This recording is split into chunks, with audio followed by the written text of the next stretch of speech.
بسم اللہ الرحمن الرحیم۔ السلام علیکم۔ علمی روم یوٹیوب چینل میں خوش آمدید۔ ایک دن میں بازار گئی تو میرے قدموں تلے سے زمین نکل گئی، کیونکہ میری جوان بیٹی کسی لڑکے کے ساتھ فروٹ چاٹ کھا رہی تھی۔ میں نے عزت بچانے کی خاطر اس کی شادی جلدی سے کر دی، لیکن چند دن بعد ہی میرے داماد نے بتایا کہ وہ اپنے عاشق کے ساتھ بھاگ گئی ہے۔ میں نے عزت رکھنے کے لیے دوسری بیٹی کا نکاح اس سے کروا دیا، لیکن وہ بھی بھاگ گئی۔ ایک دن حقیقت کا پتہ چلا تو میری چیخ نکل گئی، کیونکہ داماد تو دونوں بیٹیوں کی۔ یہ اس وقت کی بات ہے جب میں اپنی 4 بیٹیوں کے ساتھ زندگی بسر کر رہی تھی۔ میرے شوہر شادی کے 10 سال بعد وفات پا چکے تھے، اور پھر بیٹیوں کی ذمہ داری مجھ پر آ گئی۔ میں سلائی کر کے بیٹیوں کا پیٹ پال رہی تھی۔ میں جیسے جیسے بوڑھی ہو رہی تھی، میری نظر بھی کمزور ہوتی جا رہی تھی، لیکن اب میرا سہارا میری بیٹیاں بھی بن چکی تھی، جو بچوں کو ٹیوشن پڑھا کر گھر کو چلانے میں میری مدد کر رہی تھی۔ مجھ پر قیامت تو اس دن گزری جب میں بازار سے کچھ سامان خرید کر آ رہی تھی، اور میری بوڑھی آنکھوں نے ایک منظر دیکھا جس پر مجھے یقین نہیں آ رہا تھا۔ مجھے لگا شاید میری آنکھیں ٹھیک سے کام نہیں کر رہی۔ میں نے کئی دفعہ اپنی آنکھیں بند کر کے دوبارہ کھولی کہ شاید یہ منظر کچھ اور ہو، اور میرے دیکھنے میں غلطی پیش آ رہی ہو، مگر وہ منظر ابھی بھی ویسے کا ویسا ہی تھا۔ سڑک کی دوسری جانب میری بڑی بیٹی شبنم اپنے کالج کی یونیفارم پہنے ایک لڑکے کے ساتھ کھڑی تھی، اور وہ دونوں ایک فروٹ چاٹ والے ٹھیلے کے پاس کھڑے ہنس ہنس کر باتیں کر رہے تھے۔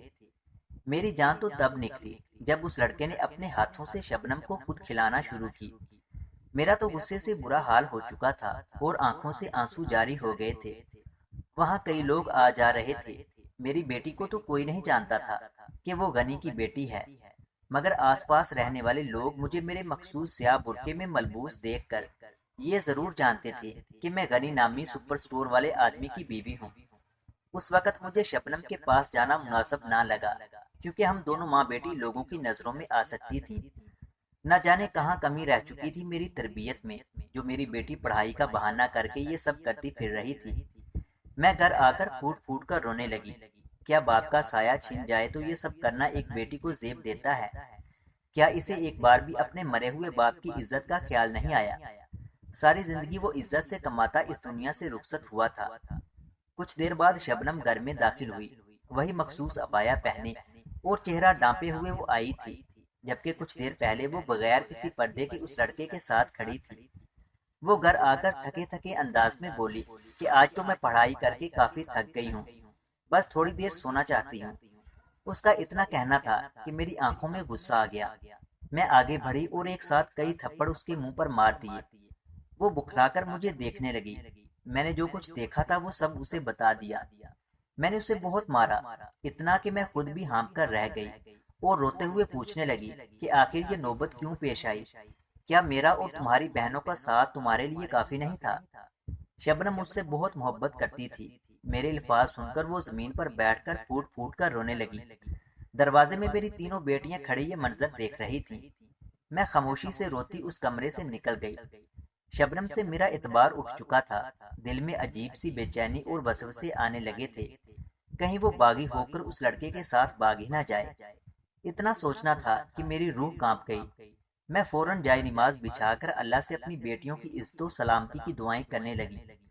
ہم جیسے سفید پوش لوگوں کی عزتوں کا محور تو ہوتی ہی ان کی بیٹیاں ہیں۔ اگر وہ کسی کے ساتھ گھر سے بھاگ جاتی تو میں جیتے جی مر جاتی۔ لوگ مجھ سے میرے جینے کا حق بھی چھین لیتے۔ میری باقی 3 بیٹیاں میری ہی دہلیز پر بیٹھی رہ جاتی۔ میں پوری رات کروٹیں بدلتی رہی کہ کیا کروں کیا نہ کروں۔ میری آنکھوں سے تو نیند غائب ہو چکی تھی۔ میرے شوہر نے ہمیشہ محنت سے کما کر ہمیں عزت کی روٹی کھلائی تھی۔ اس کی وفات کے بعد پورے محلے والے ہماری عزت کرتے تھے، جانتے تھے غنی کی بیوی اور بیٹیاں بہت نیک ہیں۔ اگر میری بڑی بیٹی نے جذبات میں آ کر کوئی غلط قدم اٹھا لیا تو میں مر جاؤں گی۔ میرے شوہر کی برسوں کمائی عزت خاک میں مل جائے گی۔ اس سے پہلے کہ وہ کم عمری میں اس 4 دن کی محبت کی خاطر ہماری سالوں کی عزت کو برباد کرے، میں اسے عزت سے کسی کے ساتھ رخصت کر دوں۔ صبح تک میں فیصلہ کر چکی تھی۔ اگلے ہی دن میں نے رشتے والی سے رشتے کی بات کی تھی۔ چند روز بعد وہ ایک رشتہ لے کر آ گئی۔ لڑکے والے کافی امیر تھے۔ میں نے فوراً حامی بھر لی۔ مجھے بس جلد از جلد بیٹی کو عزت سے رخصت کرنا تھا۔ اس دن کے بعد سے میری شبنم سے کوئی بات نہیں ہوئی تھی، مگر جب اس روز لڑکی والے شبنم کو دیکھنے آئے تو وہ میرے قدموں میں گر کر رونے لگی اور بولی کہ امی میری شادی گوہر سے کروا دی، میں اس کے ساتھ بہت پیار کرتی ہوں، وہ لڑکا بہت اچھا ہے، مجھ سے بہت محبت کرتا ہے۔ مگر میں اس کی بات کاٹ کر اسے جھڑکتے ہوئے بولی، اگر اچھا اور شریف ہوتا تو یوں بڑے بازار میں تمہیں اپنے ہاتھوں سے فروٹ چاٹ نہ کھلاتا۔ میں نے کہا کہ اگر اس نے کوئی بھی غلط قدم اٹھایا تو میرا مرا ہوا منہ دیکھے گی۔ میری بات سن کر شبنم چپ ہو گئی۔ کچھ دنوں بعد مہمان گھر آئے تو انہوں نے 15 دن بعد ہی نکاح کی تاریخ بھی رکھ دی۔ میرے پاس بھی جہیز نامی کوئی خاص چیز نہیں تھی، اس لیے ایک ہفتے کے اندر اندر سادگی سے نکاح کر کے شبنم کو رخصت کرنے کا فیصلہ کر دیا اور آخر کار نکاح کر کے اسے رخصت کر دیا۔ میرے سر سے جیسے بوجھ اتر گیا تھا۔ بوجھ بیٹی کا نہیں تھا، اس کی ذمہ داری اور عزت کا تھا، میرے مرحوم شوہر کی غیرت کا تھا۔ مجھے لگا میری بیٹی میرا خون ہے، اپنے باپ اور میری عزت کی لاج رکھے گی، لیکن اس نے تو پل بھر میں ہنستی بستی زندگی اجاڑ کر ویران کر دی تھی۔ ایک وقت تھا جب میں اور میری چاروں بیٹیاں انتہائی عیش و آرام کی زندگی بسر کیا کرتی تھیں، مگر پھر نصیب نے ایسا پلٹا کھایا کہ سب کچھ ختم ہو کر رہ گیا۔ میں بس یہی دعا کرتی رہ گئی کہ خدا اسے اپنے شوہر کی فرما بردار بیوی بنائے۔ شادی کے بعد جب وہ چند دن بعد اپنے شوہر کے ساتھ میرے گھر آئی تو بہت پریشان لگ رہی تھی۔ میں نے وجہ بھی نہیں پوچھی کیونکہ وجہ میں جانتی تھی۔ میں نے اس سے ایک بار بھی یہ نہیں پوچھا کہ وہ خوش ہے کہ نہیں، کیونکہ میں جانتی تھی ابھی وہ اپنی 4 دن کی محبت کا سوگ منا رہی ہوگی، لیکن کچھ عرصہ گزرنے کے بعد وہ خود مجھ سے کہے گی کہ میرا فیصلہ ٹھیک تھا۔ میرا داماد بہت اچھا نکلا، میری دوسری بیٹیوں کے ساتھ یوں ہنسی مذاق کر رہا تھا جیسے پہلے سے جانتا ہو، اس میں دمادوں والی اکڑ نہیں تھی۔ میں تو یہ سب دیکھ کر خوش ہو گئی کہ چلو داماد کی صورت میں ایک بیٹا مل گیا، بہت جلد شبنم بھی ٹھیک ہو جائے گی۔ میں شبنم کی طرف سے مطمئن ہو چکی تھی، لیکن شادی کے 1 ماہ بعد ہی جو قدم اس نے اٹھایا تھا، میرا سر شرم سے جھکا دیا تھا۔ میرا دل ابھی بھی یہ ماننے سے انکاری تھا کہ شبنم ایسا بھی کر سکتی ہے۔ کئی دن تک میں سوگ میں رہی، وہی ہوا جس کا مجھے ڈر تھا۔ میں نہیں جانتی تھی کہ میری بیٹی اپنے 4 دن کی محبت میں یہ سب کر گزرے گی۔ میرا دل اس صدمے کو سہ نہیں پا رہا تھا، اب دل میں اس کے لیے نفرت بڑھ گئی تھی۔ میں نے صاف صاف کہہ دیا تھا کہ شبنم نام کی میری کوئی بھی بیٹی نہیں ہے، بس میری 3 بیٹیاں ہیں۔ شبنم کے بھاگنے کی خبر پورے محلے میں پھیل چکی تھی، ہر کوئی باتیں کر رہا تھا، میری عزت کو خاک میں ملا گئی تھی۔ میں دل ہی دل میں شبنم کو بددعائیں دیتی کہ کاش وہ پیدا ہوتے ہی مر جاتی۔ یہ صدمہ مجھ پر کافی بھاری تھا، مگر مجھے ابھی ہمت نہیں ہارنی تھی۔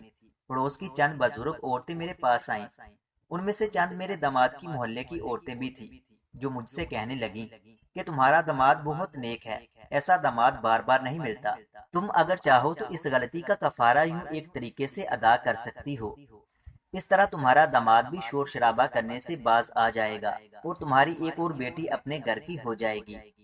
ان کا کہنا تھا کہ میں اپنی دوسری بیٹی عالیہ کا رشتہ اب کیسر سے طے کر دوں، ورنہ جو کچھ شبنم نے کیا تھا، میرے گھر اب کوئی بھی میری بیٹیوں کے لیے رشتہ لے کر نہ آتا۔ لیکن میں سوچ میں پڑ گئی تھی کہ کیا کروں اور کیا نہ کروں، کیونکہ کیسر تو شبنم سے پہلے بھی 12 سال بڑا تھا۔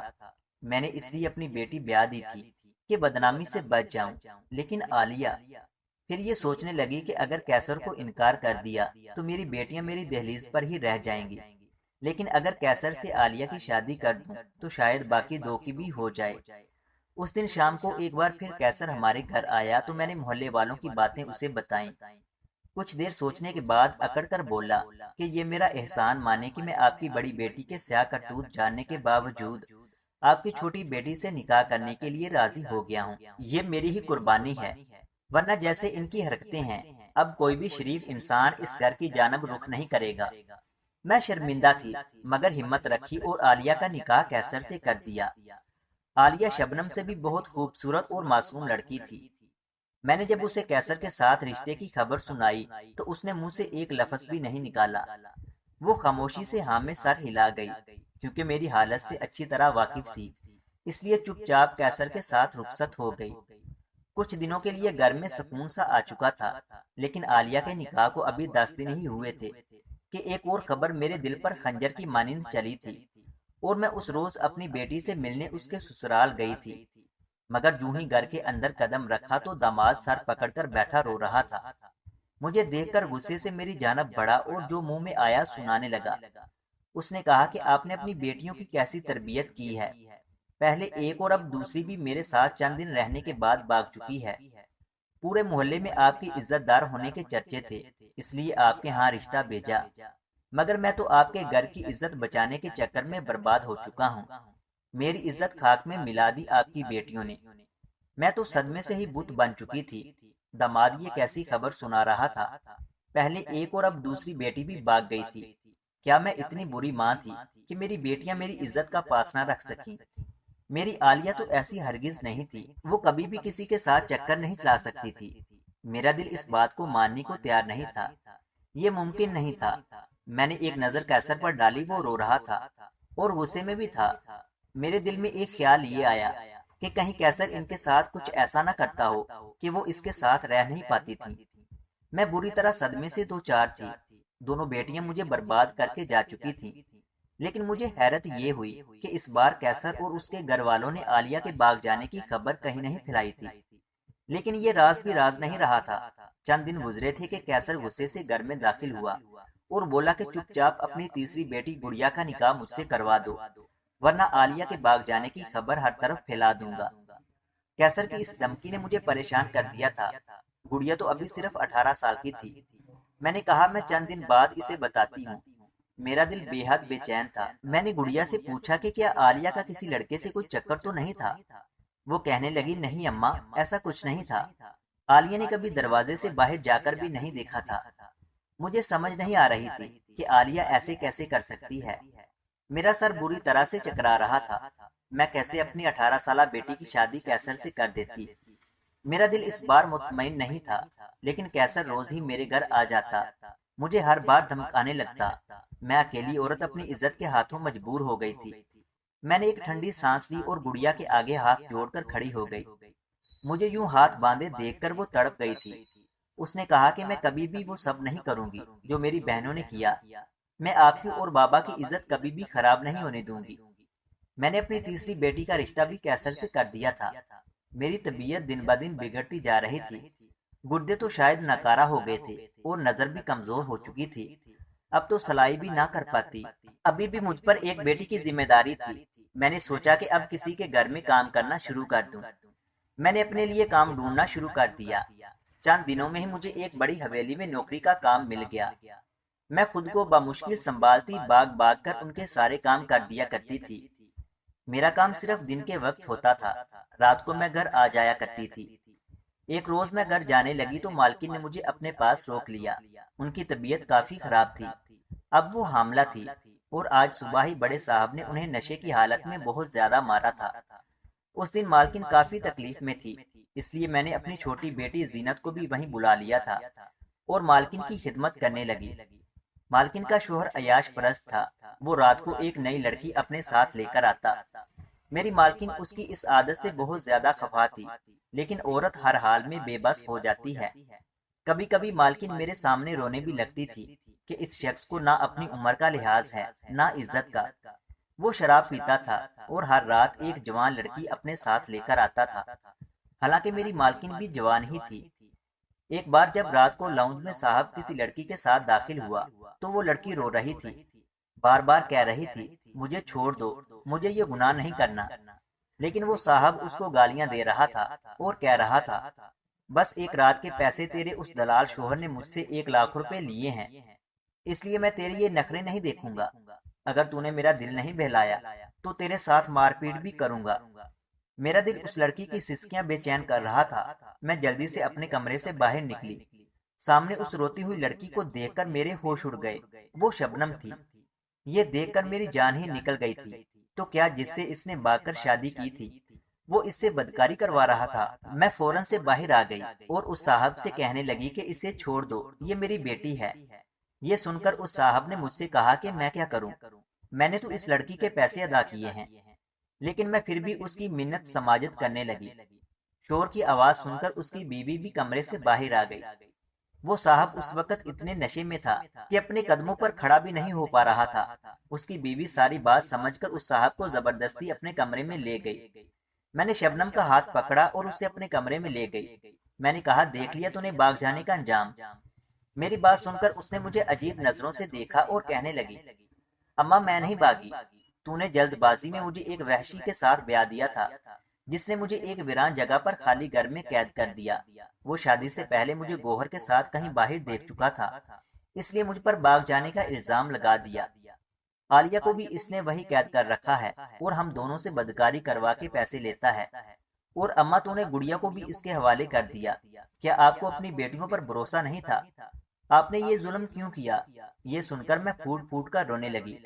میں نے واقعی جلد بازی میں کچھ بھی نہیں سوچا تھا، کاش کہ میں سوچ سمجھ کر قدم اٹھاتی۔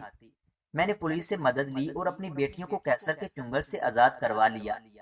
کیسر تو آج بھی جیل کی سلاخوں کے پیچھے چکی پیس رہا ہے، لیکن میری بچیاں بھی برباد ہو چکی تھیں۔ شاید اس میں میری ہی غلطی تھی جو میں نے تحقیق کیے بغیر بار بار کی تھی۔ اللہ تعالیٰ سے دعا ہے کہ وہ ہر بیٹی کے نصیب اچھے کرے، آمین۔ مزید اس طرح کے سبق آموز واقعات سننے کے لیے ہمارے یوٹیوب چینل علمی روم کو سبسکرائب لازمی کریں۔